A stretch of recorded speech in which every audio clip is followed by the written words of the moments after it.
Hi guys, myself Seema Shaljanand. Thanks to come to my channel Sai Basics. In this video I will discuss about carbohydrates. बच्चों इसका एक एक minute का shorts जो important section था वो मैंने ऑलरेडी अपलोड कर दिया इसी चैनल पे। ये डिटेल वीडियो होगा किसका, मोनोसेकेराइड्स का। कार्बोहाइड्रेट में हमें मोनोसेकेराइड, डाइसेकेराइड्स, पॉलीसेकेराइड्स एंड ग्लाइकोकॉन्जुगेट्स पढ़ना है। तो इस वीडियो में हम क्या डिस्कस करने वाले हैं, मोनोसेकेराइड्स। तो आइए स्टार्ट करते हैं। मोनोसेकेराइड क्या होता है, इंट्रोडक्शन पहले दिया जाता है। तो term carbohydrates consist of two words, carbon and hydrates. मैंने पहले भी बताया है कि नाम में ही उसका काम छिपा होता है। कार्बोहाइड्रेट्स दो टर्म है, तो कार्बो किस वर्ड से आया है, कार्बन से, और हाइड्रेट्स मीन्स वाटर होता है। ये दो टर्म मिलके, कार्बन एंड हाइड्रेट्स मिलके क्या बनाता है, कार्बोहाइड्रेट्स। मैं होप करती हूँ कि आपको समझ में आ गया होगा। कार्बोहाइड्रेट्स आर पॉलीहाइड्रोक्सी एल्डिहाइड्स और पॉलीहाइड्रोक्सी कीटोन्स। कार्बोहाइड्रेट्स क्या होता है, poly means many, hydroxy means hydroxyl group. तो पॉलीहाइड्रोक्सी एल्डिहाइड भी हो सकते हैं और पॉलीहाइड्रोक्सी कीटोन्स भी हो सकते हैं। Many but not all carbohydrates have hydrogen and oxygen are present in same ratio. बहुत सारे, मेनी मीन्स ज़्यादातर कार्बोहाइड्रेट्स जो है उसमें हाइड्रोजन और ऑक्सीजन का रेशियो सेम पाया जाता है, लेकिन ऐसा नहीं है कि सारे कार्बोहाइड्रेट्स में ऐसा होगा। इसलिए so called hydrates of carbon, इसलिए कार्बोहाइड्रेट्स को क्या कहा जाता है, हाइड्रेट्स ऑफ कार्बन। यहाँ तक समझ में आ गया। उसके बाद देखिए क्या होता है, majorly carbohydrates having empirical formula CH2O whole N, CH2O whole N, जहाँ n की वैल्यू जनरली 3 से स्टार्ट होता है। मान लीजिए अगर n की वैल्यू 3 हो गई तो C3H6O3, या फिर अगर ग्लूकोज का नाम लिया, ग्लूकोज का एग्जांपल लिया जाए तो C6H12O6। C6 क्यों, क्योंकि n का वैल्यू हम 6 ले रहे हैं। 12 क्यों, क्योंकि 6 मल्टीप्लाइड बाई 2 12 हो जाएगा, और O6, ठीक है। Some also contain nitrogen, phosphorus and sulphur, और कुछ नाइट्रोजन, फॉस्फोरस और सल्फर भी कंटेन करते हैं। Carbohydrates are most abundant biomolecules on earth. Carbohydrates सबसे ज़्यादा पाया जाने वाला बायोमोलिक्यूल्स है अर्थ पर। ये पोलर इन नेचर होता है, hence soluble in water.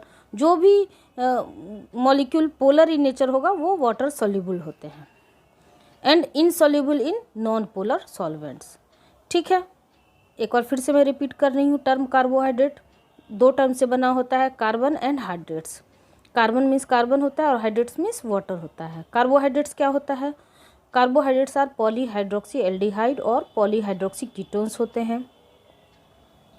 Many but not all carbohydrates have hydrogen and oxygen present in the same ratio.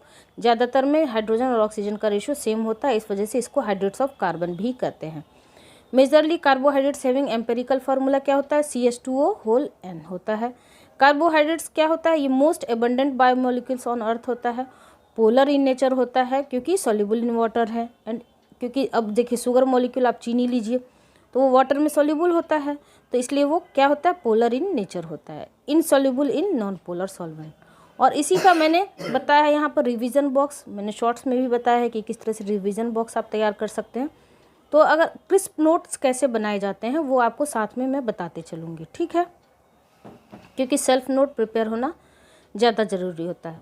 तो अब देखिए, एक बार आप डिटेल सुन लिए, तो अब रिवीजन बॉक्स में मैंने ज़्यादा कुछ नहीं लिखा है। क्या लिखा है, पॉलीहाइड्रोक्सी एल्डिहाइड्स और पॉलीहाइड्रोक्सी कीटोन होते हैं। Also called hydrates of carbon होता है।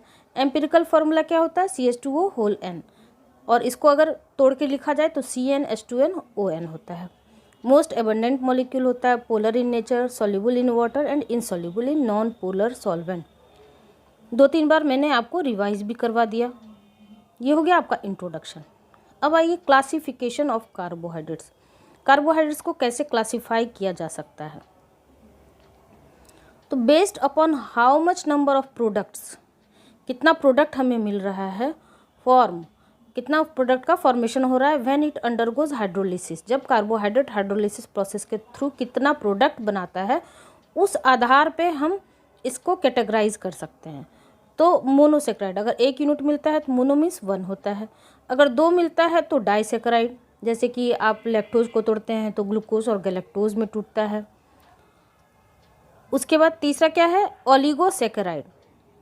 ओलिगोसेक्राइड में क्या था, ओलिगो 3 to 10, 3 से 10 का प्रोडक्ट मिल सकते हैं। और polysaccharide means, poly means many होता है तो ग्रेटर देन 10। बहुत जगह आपको ये डाइसेक्राइड और ओलिगोसेक्राइड एक ही कैटेगरी में आपको दिखेंगे। तो इस तरह से आपको एक हो गया मोनोसेक्राइड, दूसरा डाई और ओलिगोसेक्राइड, और तीसरा हो गया पॉलीसेक्राइड। मोनो मीन्स 1, उसमें 1 यूनिट मिलता है, डाई मीन्स 2 प्रोडक्ट मिलता है, ओलिगो में 3 से 10 तक मिल सकता है, और पॉली में 10 से ज़्यादा प्रोडक्ट मिल सकता है। कब, जब हाइड्रोलाइज करता है कार्बोहाइड्रेट, जब हाइड्रोलिसिस प्रोसेस के थ्रू प्रोडक्ट बनाता है। अब आइए, ये हो गया आपका इंट्रोडक्शन, क्लासिफिकेशन ऑफ कार्बोहाइड्रेट्स। अब मोनोसेक्राइड का थोड़ा सा इंट्रोडक्शन देखिए। Simple carbohydrates consist of simple polyhydroxy aldehyde और कीटोन यूनिट्स। मोनो मीन्स 1 होता है, सबसे सिंपल ये कार्बोहाइड्रेट माना जाता है, जो कि सिंगल पॉलीहाइड्रोक्सी एल्डिहाइड और कीटोन यूनिट का बना होता है। Simple sugars having general formula CnH2nOn। These are colourless crystalline solid. ये क्या होता है, कलरलेस और क्रिस्टलाइन होता है। सॉल्युबल इन वाटर होता है, but insoluble in non polar solvent होता है। Most abundant monosaccharide in nature is D glucose. ठीक है, अभी डी और एल क्या होता है वो हम आगे देखेंगे। Monosaccharides with an aldehyde group CHO called aldoses and monosaccharides with a ketone group CO called ketoses. ये क्या हो गया, मोनोसेक्राइड का इंट्रोडक्शन। तो मोनोसेक्राइड क्या होता है, सिंपल कार्बोहाइड्रेट होता है, पॉलीहाइड्रोक्सी एल्डिहाइड या कीटोन यूनिट का बना होता है। सिंपल शुगर्स का क्या फॉर्मूला होता है, CnH2nOn। ये कैसा होता है, कलरलेस क्रिस्टलाइन सॉलिड होता है। Soluble in water but insoluble in non polar solvent होता है। Most abundant monosaccharides in nature is D glucose. Monosaccharides with an aldehyde group called aldoses and monosaccharides with a ketone group called ketoses. चाहे आप UG कर रहे हो या फिर PG, BSc में हो या फिर MSc में हो या फिर किसी भी कॉम्पिटिटिव एग्जामिनेशन का प्रिपरेशन कर रहे हो, अगर आपके सिलेबस में कार्बोहाइड्रेट्स है तो आप बहुत अच्छे से यहाँ कॉन्सेप्ट गेन कर सकते हैं।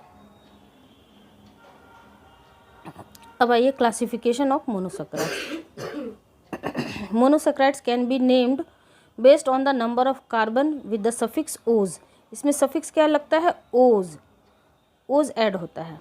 अब जैसे देखिए, 4 carbon atoms, monosaccharides with 4 carbon atoms, तो उसको क्या कहेंगे, टेट्रोज। एग्जाम्पल की बात करें तो erythrose. 5 carbon atoms, pentose. Example की बात करें तो ribose. 6 carbon atoms, hexose.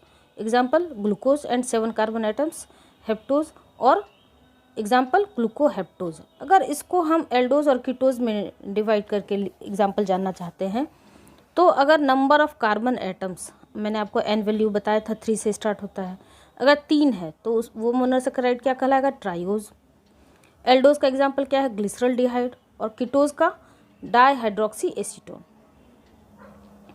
Number of carbohydrates अगर 4 है, कार्बन एटम्स अगर 4 है तो क्या कहलाएगा, टेट्रोज। एल्डोज में क्या एग्जाम्पल होगा, एरिथ्रो। एंड कीटोज में एरिथ्रुलोज। अगर 5 कार्बन है तो क्या कहलाएगा, पेंटोज। अगर एग्जाम्पल की बात करें तो राइबोज एंड कीटोज में राइबुलोज। और 6 कार्बन है तो हेक्सोज। एंड एल्डोज में क्या एग्जाम्पल हो जाएगा, ग्लूकोज। और कीटोज में फ्रक्टोज। ठीक है, ये हो गया मोनोसेक्राइड्स का क्लासिफिकेशन। यहाँ तक आपको क्लियर हो गया होगा। अब मोनोसेक्राइड्स में हम कुछ टर्म क्लियर करते हैं, जैसे कि इनांशियोमर्स हो गया, एपीमर्स हो गया, एनोमर्स हो गया। तो आइए 1 by 1 देखते हैं क्या होता है। इनांशियोमर्स, chiral molecules such as glyceraldehyde can exist in 2 configurations। chiral molecules क्या होता है, मीन्स एक कार्बन एटम, जैसे ये कार्बन है तो ये 4 अलग अलग चीज़ से अटैच्ड होता है, और ये आपको सब कुछ अलग होना चाहिए। अगर A है तो ये B होगा, ये C होगा और ये D होगा, तभी हम इस कार्बन एटम को क्या कहेंगे, जो सेंट्रल कार्बन एटम है उसको हम कहेंगे ये कायरल कार्बन है। ठीक है, तो chiral molecule such as glyceraldehyde can exist in 2 configurations. कैसे एग्जिस्ट करता है अभी हम आपको डायग्राम से भी दिखाएंगे। That are non superimposable mirror images of each other.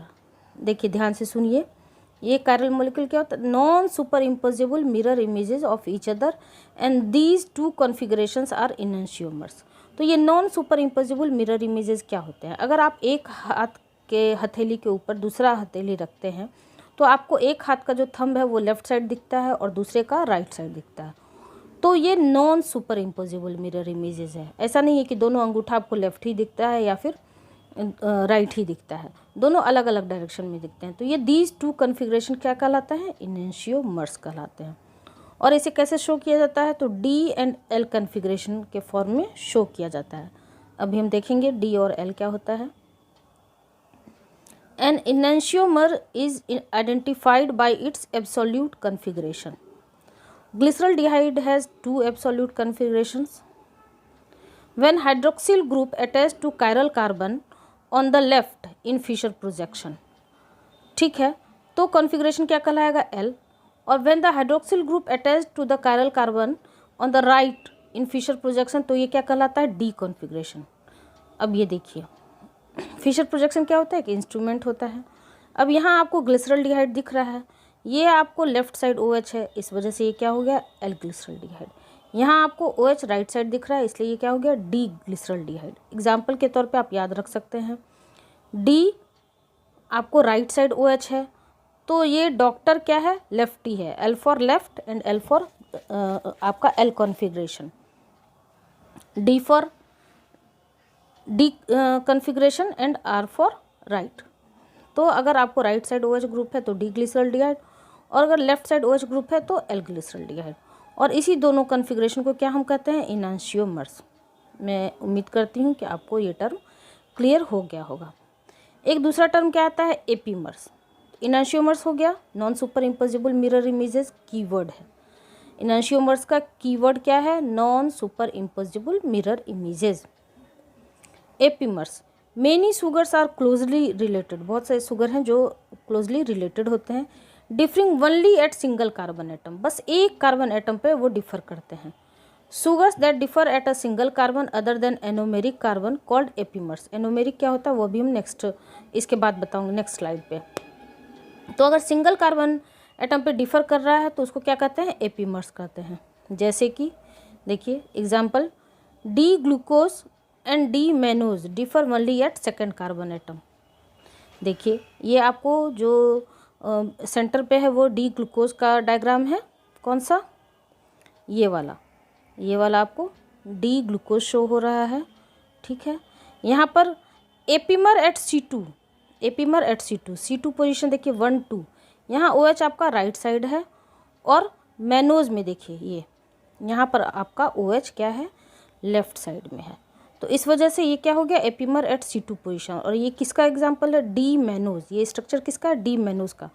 तो डी ग्लूकोज और डी मैनोज एपीमर शो कर रहा है किस पोजीशन पे, C2 पोजीशन पे, क्योंकि आपको डी ग्लूकोज में OH राइट साइड दिख रहा है और डी मैनोज में आपको OH लेफ्ट साइड दिख रहा है। ठीक उसी तरह एक ही कार्बन एटम पे डिफर कर रहा है।